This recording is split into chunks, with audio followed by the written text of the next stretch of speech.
Assalamualaikum warahmatullahi taala wabarakatuh dan selamat pagi.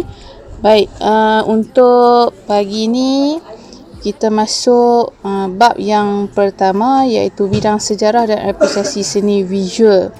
Okey, tajuk yang pertama fokus kepada pakaian tradisional dan perhiasan diri. Okey, fokus pada pakaian tradisional dan perhiasan diri.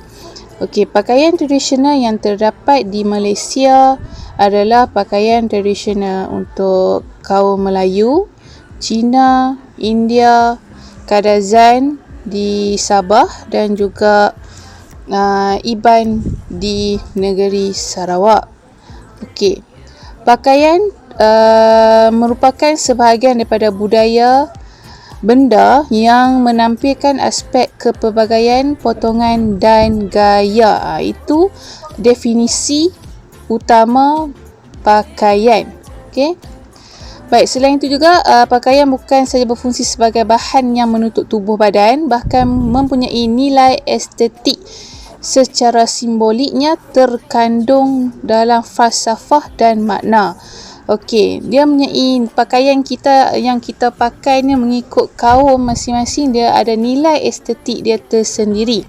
Okey, apa maksud estetik tu? Dia adalah dari segi estetik tu adalah dari segi keindahan. Okey, nilai keindahan. Sebab tu apabila kita tengok satu-satu kaum tu, tak kiralah kaum Melayu, Cina, India pun, bila kita tengok dia pakaian tradisional mereka ada keunikan tersendiri. Okey.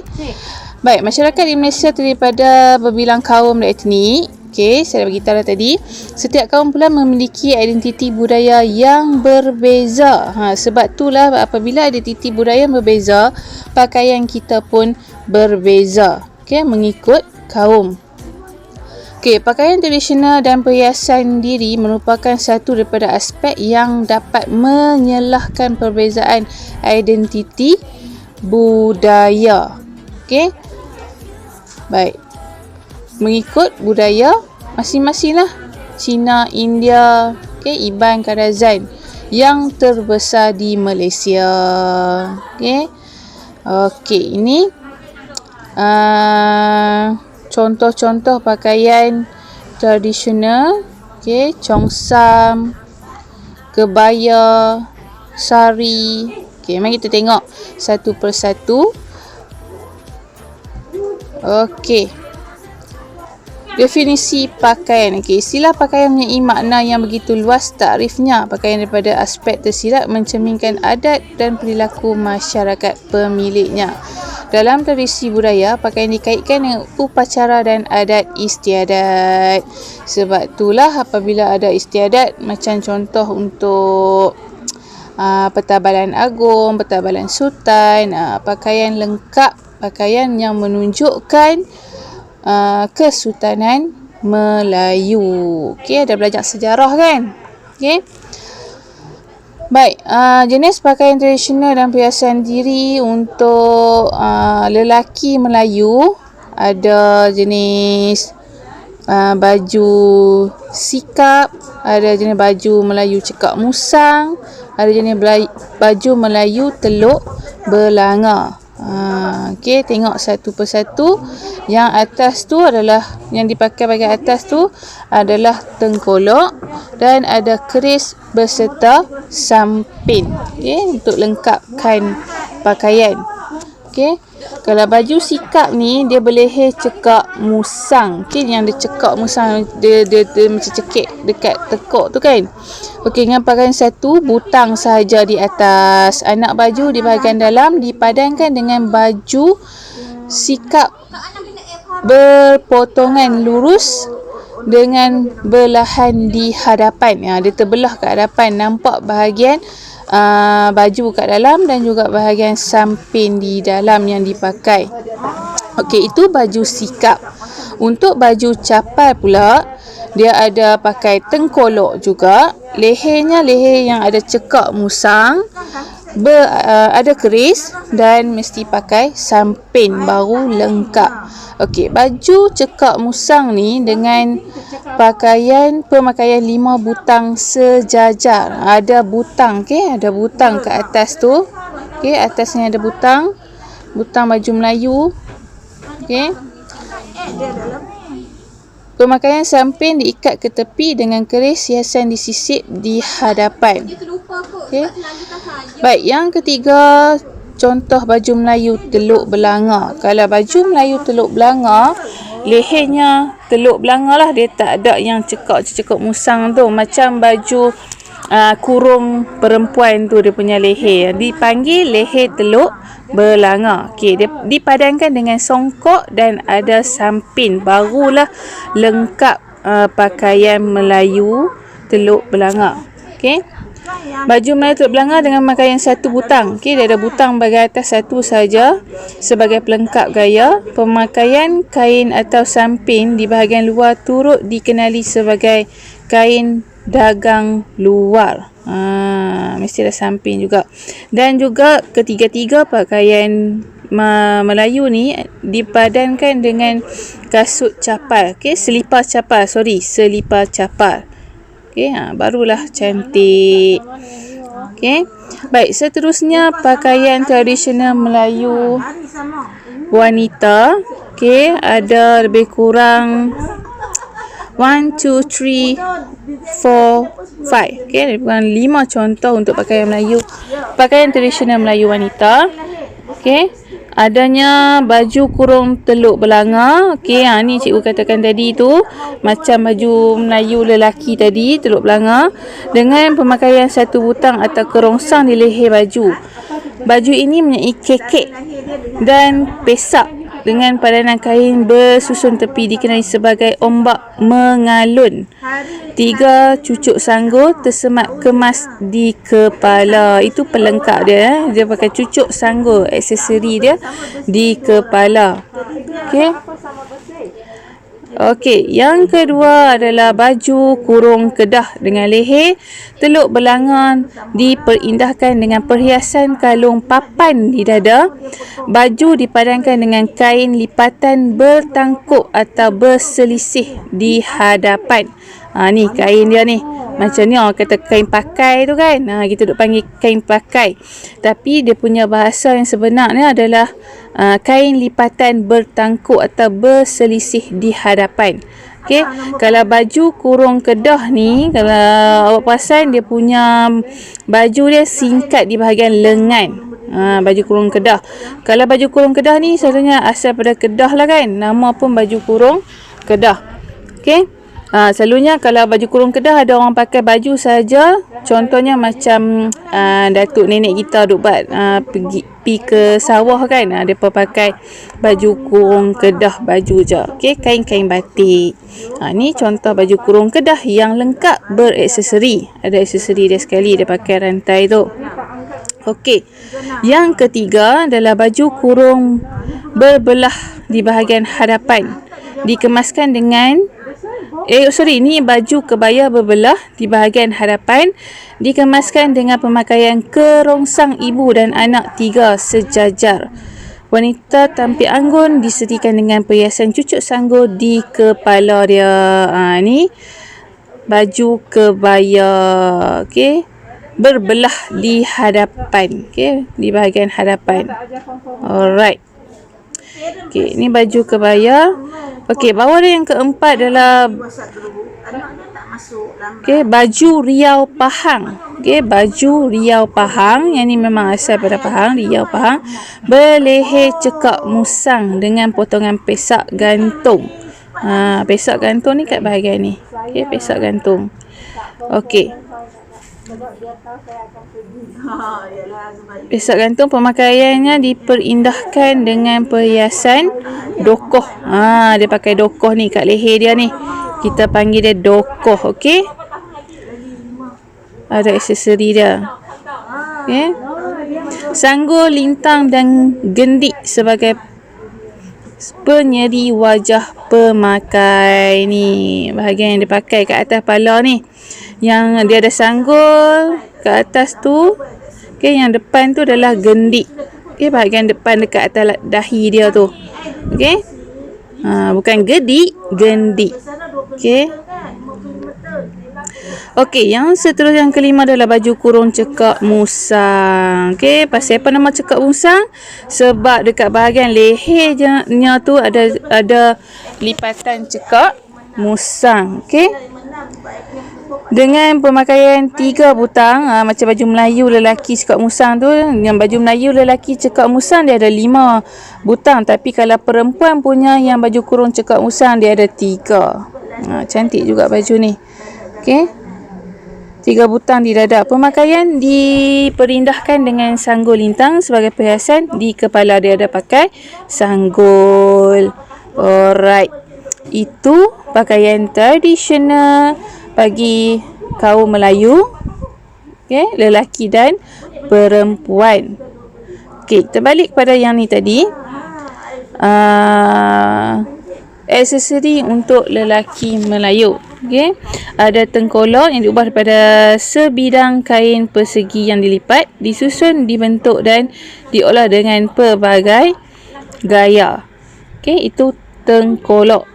Okey, tengkolok ni dia ada pelbagai lipatan untuk pengetahuan awak. Dia ada banyak lipatan dia. Okey. Baik. Ni capal, alas kaki, okey, pelengkap pakaian untuk lelaki. Okey, yang ini adalah keris. Okey, senjata keris turut peranan dalam upacara adat istiadat di istana sehingga dalam kalangan rakyat biasa. Selalunya kalau pakai keris ni kalau lelaki, golongan rakyat kita lah ni kan, pakai semasa pernikahan, okey, persandingan. Okey, yang seterusnya, okey, yang ni adalah butang yang dipakai untuk mencantumkan bahagian belahan leher baju. Hanya satu butang digunakan bagi baju sikap, dan baju Melayu turut belanga bagi baju Melayu cekak musang pula 3 atau 5 butang digunakan. Okey. Ingat tau, kalau baju sikap dia ada satu saja butang di bahagian atas, dia terbuka bahagian bawah. Lepas tu kalau baju cekak musang, okey, kalau baju teluk belanga dia ada satu juga butang di bahagian atas. Yang bezanya cekak musang dia ada 3 hingga 5 button, okey, dia punya butang. Okey. Samping yang dipakai di bahagian luar baju dipanggil dagang luar, manakala yang dipakai di dalam baju dipanggil dagang dalam. Maknanya baju yang kita tain tu ke dalam, okey, samping di luar dipanggil dagang luar. Okey. Kalau you buat sorang-sorang silap, esok dia kata okey, baju yang ada kat luar pula tu, samping kat dalam. Okey, di dalam baju, manakala yang dipakai di dalam baju dipanggil dagang dalam. Okey, kan ada orang pakai dua ni kan, macam dua pattern style lelaki kan, dia suka letak samping kat dalam, dipanggil dagang dalam. Dan juga yang samping yang di atas baju tu, baju tain tu dipanggil dagang luar. Okey. Baik, yang ni. Tengok pak cik ni pakai. Okey. Atas kepala pak cik ni kita panggil dia adalah semutar. Okey, nampak tu? Semutar. Semutar berfungsi sebagai ikat kepala lelaki Melayu, khususnya di pantai timur Semenanjung Malaysia. Okey, di pantai timur Semenanjung Malaysia ni adalah Kelantan, Terengganu dan Pahang. Lalu mereka ni kalau pakai macam ni adalah golongan nelayan. Sambil duduk jala-jala ikan, mereka punya atas kepala dia letak tu kain macam tu, semutar. Okey. Okey. Baik. Okey, ni aksesori untuk wanita Melayu. Okey, banyak barang perhiasan diri masyarakat Melayu. Okey. Ada gendik, perhiasan dipakai pada bahagian dahi yang turut dikenali sebagai pemanis dahi. Kalau soalan sebut, apakah pakaian yang menampakkan pemanis dahi? Pakaian yang menampakkan pemanis dahi itu adalah gendik, bukan gedik. Okey, gendik. Gendik.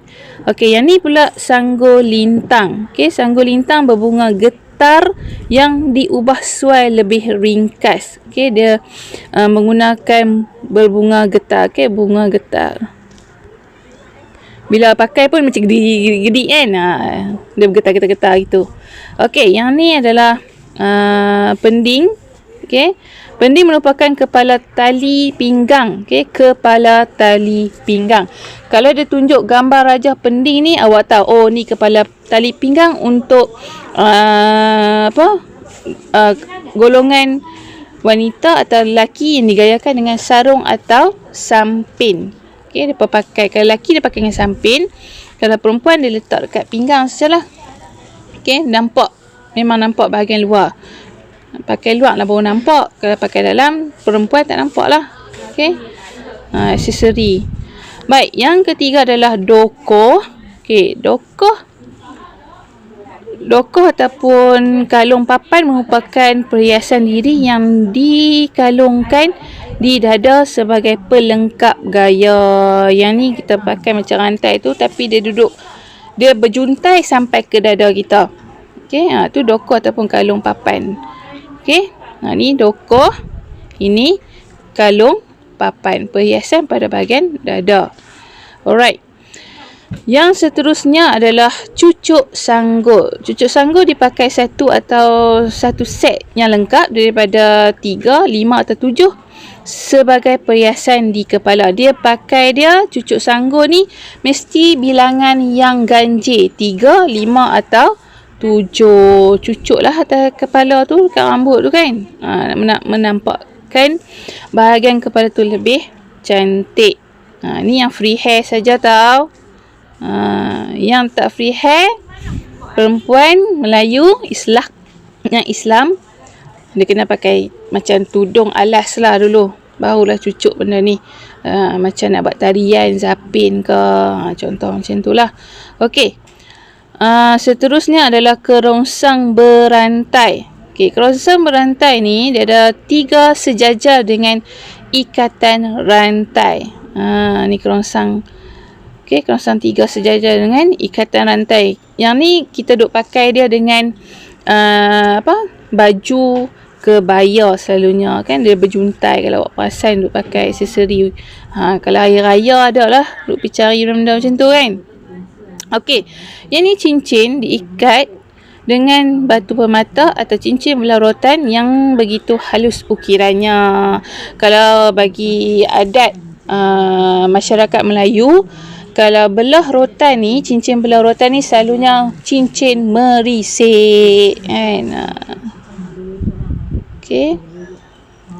Baik. Okey. Cincin itu subang. Okey, subang dipakai di cuping telinga dengan penahan berupa skru. Di bahagian belakang tu lah. Okey, kita pulas skru kat belakang tu. Jadi elok lah, dia terletak elok kat telinga, kat lubang telinga tu. Okey. Berpalang sengka atau hanya dicangkuk di bahagian telinga. Ada yang jenis cangkuk saja dalam belakang telinga, dan juga ada yang jenis macam skru tu. Itu subang. Okey, yang seterusnya ni adalah gelang kaki. Okey, gelang kaki mempunyai bentuk hampir sama dengan gelang tangan dan dipakai di kedua-dua belah kaki. Dia hampir sama, tapi dia gelang kaki dia besar sikit. Pakai kiri dan kanan kaki. Alright. Yang ni anting-anting subang berjurai yang bergantung di cuping telinga. Kalau ada subang, dia ada skru belakang tu, dia cangkut je. Kalau ada anting-anting, dia jenis berjuntai. Tu beza subang dengan anting-anting. Ingat, beza dia, kalau anting-anting, dia berjurai ke bawah. Okay. Baik, yang seterusnya kerongsang ibu dan anak. Okey, ini ibu kerongsang berbentuk hati dengan 2 anak berbentuk bulat. Ni nampak. Ibu kat atas, anak dia bulat kat bawah tu. Kerongsang ibu dan anak, nama aksesori tu. Okey, yang ni adalah gelang tangan. Terdapat berbagai jenis gelang tangan, antaranya gelang belah rotan, gelang pintal dan rantai tangan. Okey, gelang tangan. Nampak beza dengan gelang kaki? Gelang kaki saiz dia lagi besar. Kalau gelang tangan saiz dia kecil. Okey. Dia berpintal macam ni. Ni aksesori yang tradisional. Orang lama-lama memang pakai macam tu. Okey. Baik, yang ni adalah tali pinggang. Okey, tali pinggang berfungsi sebagai pengikat bagi kemasan kain sarung. Kita kan nak pakai kain sarung yang tak ada getah. Okey. Kita kena pakai tali pinggang. Kalau tak pakai tali pinggang, kalau terpijak sikit, terburai dia dah kali tu. Okey, ni tali pinggang. Okey. Mesti pakai tali pinggang. Yang ni pending. Yang bahagian depan kita letak kepala tali pinggang. Ingat tu. Baik. Cikgu rasa setakat tu saja dulu. Okey. Untuk pakaian tradisional dan perhiasan diri, hari ni kita hanya fokus kepada perhiasan pakaian tradisional Melayu lelaki dan perempuan.